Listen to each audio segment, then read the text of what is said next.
The ring arrived on a soft Friday in April. Margaret came through the door holding her hand high so the diamond caught the late light and scattered it across the hallway wallpaper I had chosen the year she started kindergarten.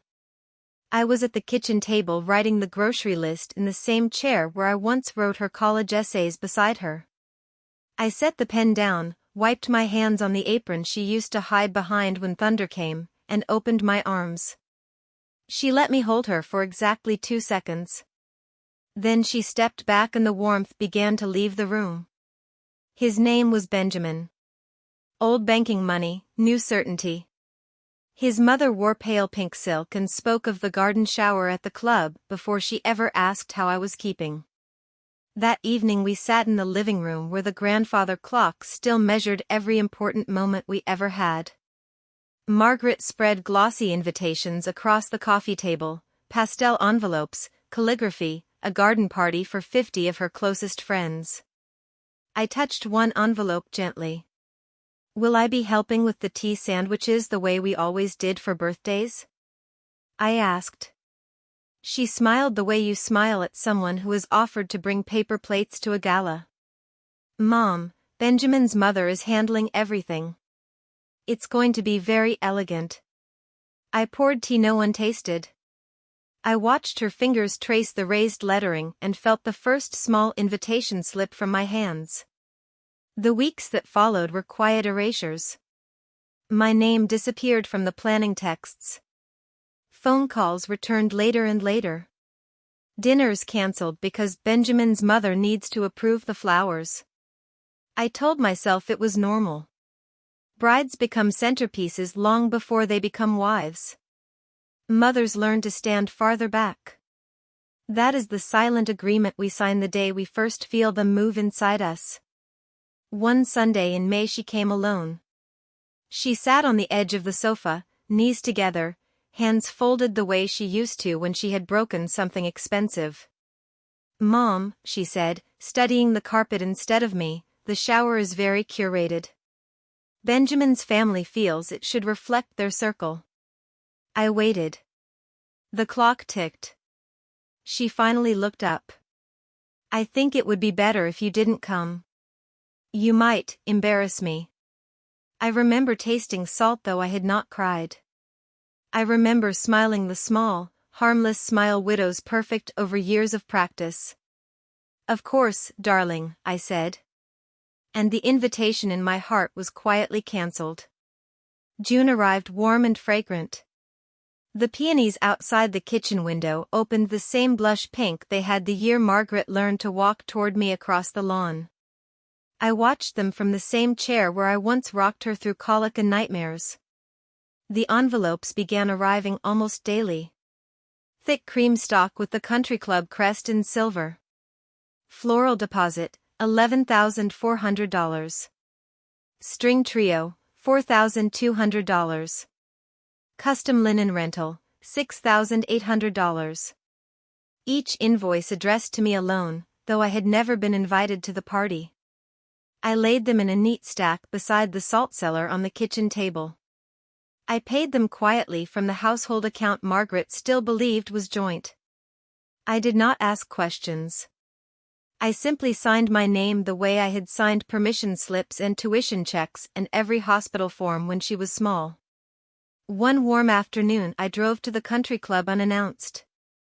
Margaret stood beneath the flowering arbor while Benjamin's mother pointed at table placements as though she had grown every rose herself. They did not see me at first. I stood behind the magnolia and watched my daughter rehearse a celebration that had quietly erased me. When she noticed me, her smile thinned. "Mom, we're doing a final walkthrough. It's very precise." Benjamin's mother did not turn around. I said I only wanted to see how beautiful it would be. Margaret sighed the way you sigh at a neighbor who has arrived on the wrong day. The events manager appeared and gently guided me toward the service gate. "Mrs. Whitmore, perhaps another time. The bride has a tight schedule." I let her lead me out past the folding tables already set for staff. The iron gate closed behind me with a soft, expensive click. That night I sat in the dark dining room with the growing stack of paid invoices. I ran my thumb over the silver crests and felt the years of lullabies and fevers and first heartbreaks fold themselves into a very small, very cold place inside my chest. I made tea I did not drink.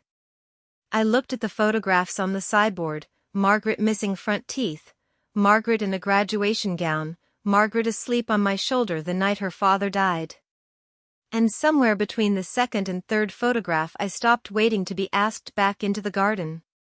July pressed hot and heavy against the windows. One evening I went to the attic to find the box of Margaret's baby dresses I had promised the shower guests could touch.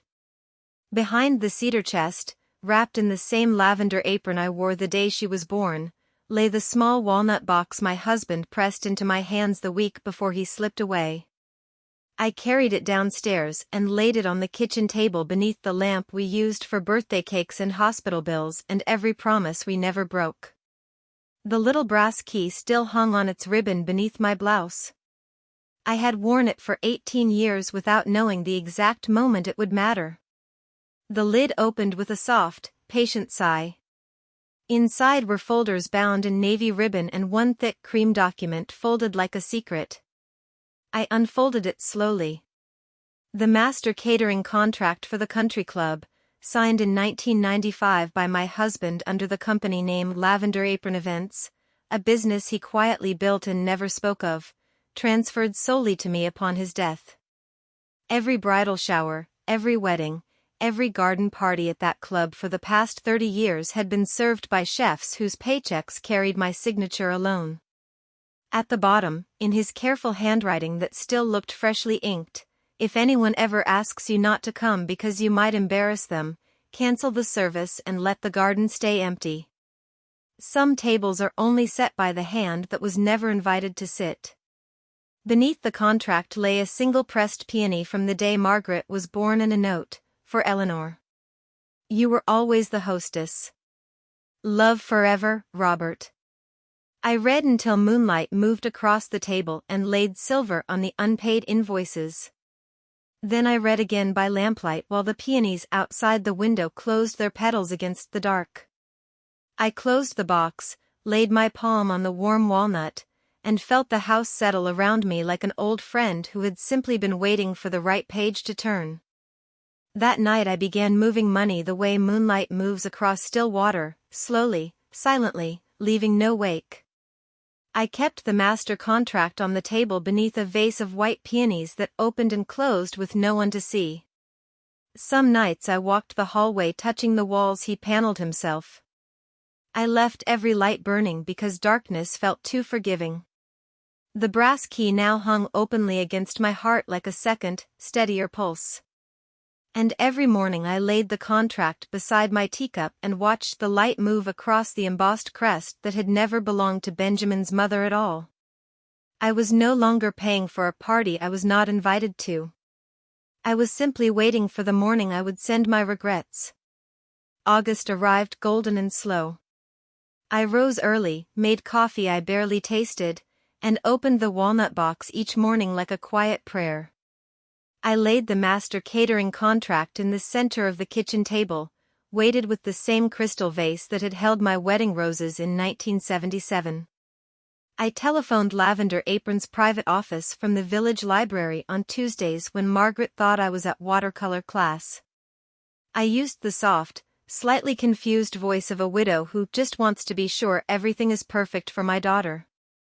They told me everything: final menus, arrival times, the exact minute the champagne would be uncorked, the number of canapés per guest.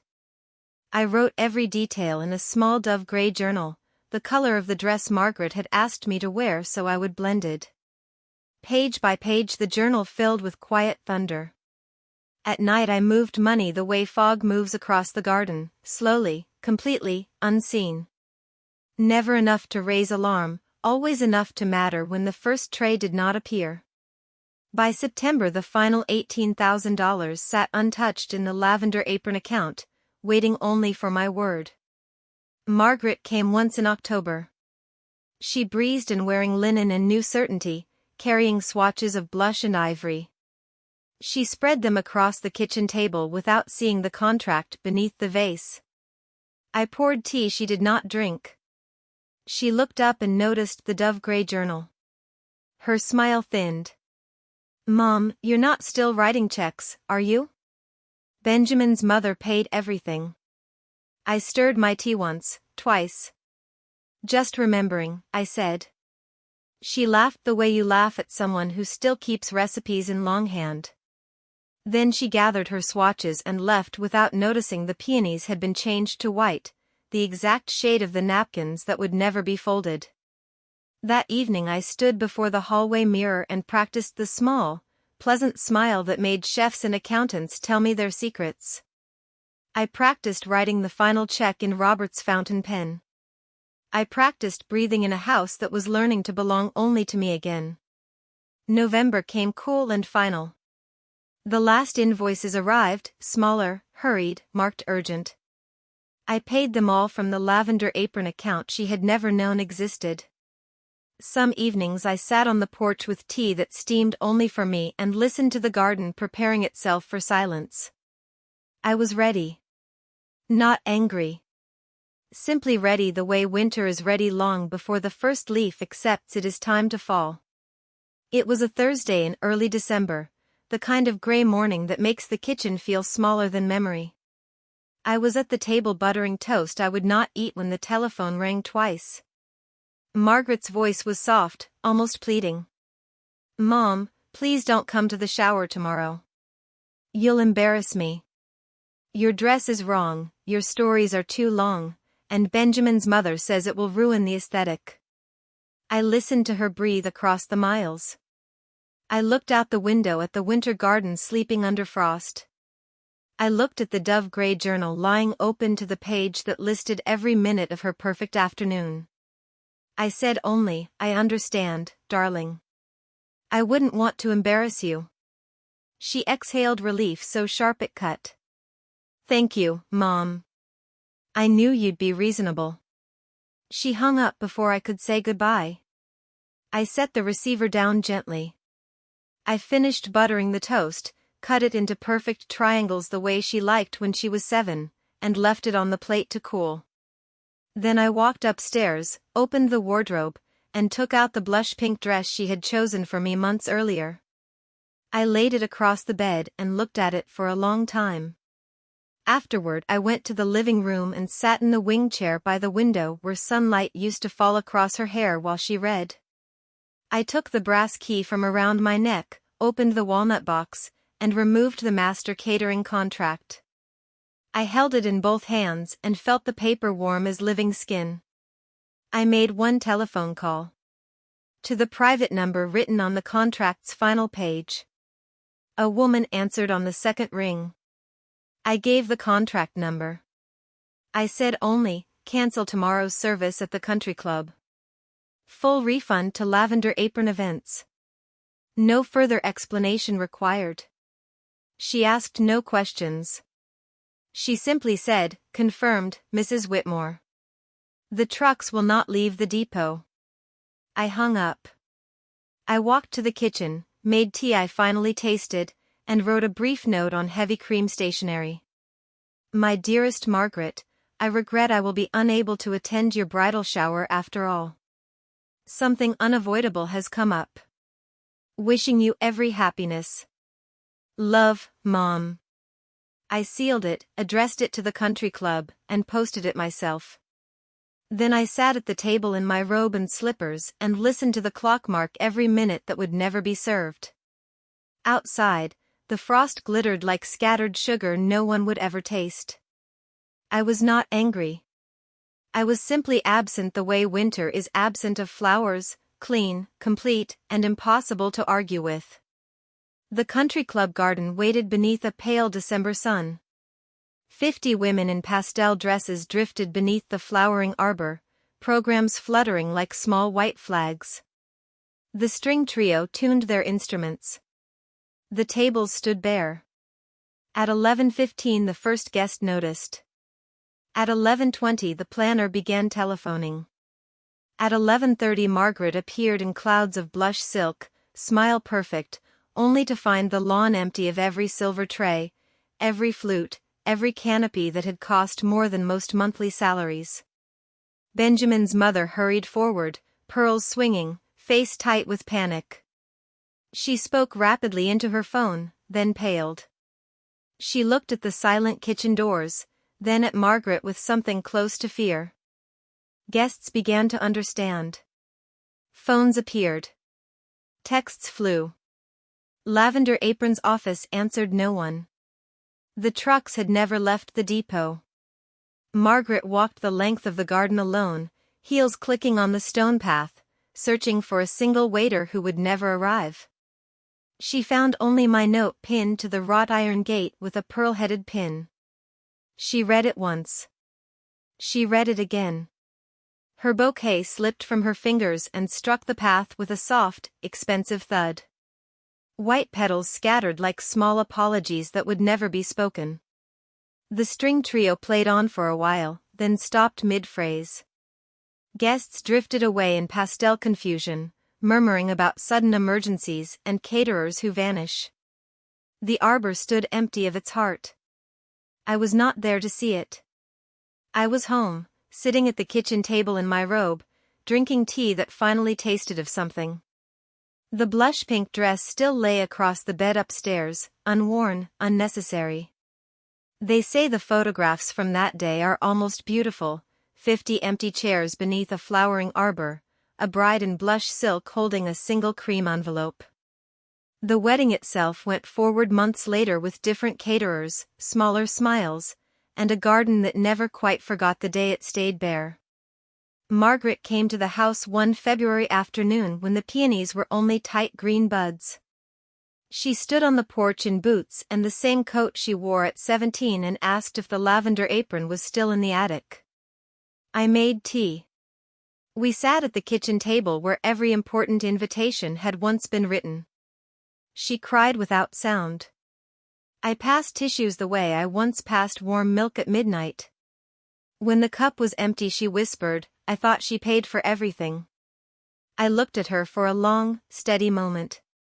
Some things, I said, are only paid for by the hand that was never allowed to serve. She left without the coat. I hung it beside the blush-pink dress that now lives in quiet retirement.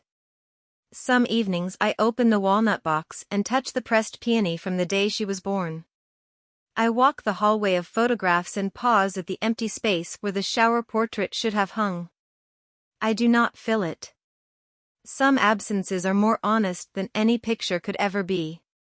People ask if I regret it. I tell them regret belongs to those who still believe love can be served on someone else's silver. I have the lavender apron. I have the quiet garden inside my chest where no one ever asks me to stay away. That is enough. The last laugh is never loud. It is the soft rustle of an empty linen napkin that was never folded. It is the quiet closing of a garden gate on a day that tried to hide its hostess. It is an old woman sitting at her own kitchen table, drinking tea that tastes only of peace, knowing every table worth setting was always set by her hand long before anyone asked her to stand outside. If this story rested somewhere gentle inside you tonight, stay a while longer. The kettle is warm, the peonies are sleeping, and there are many more evenings when a woman remembers she was always the feast, never the guest they tried to send home hungry. You are safe here. You are seen. And that, my dear, is the sweetest thing I ever served.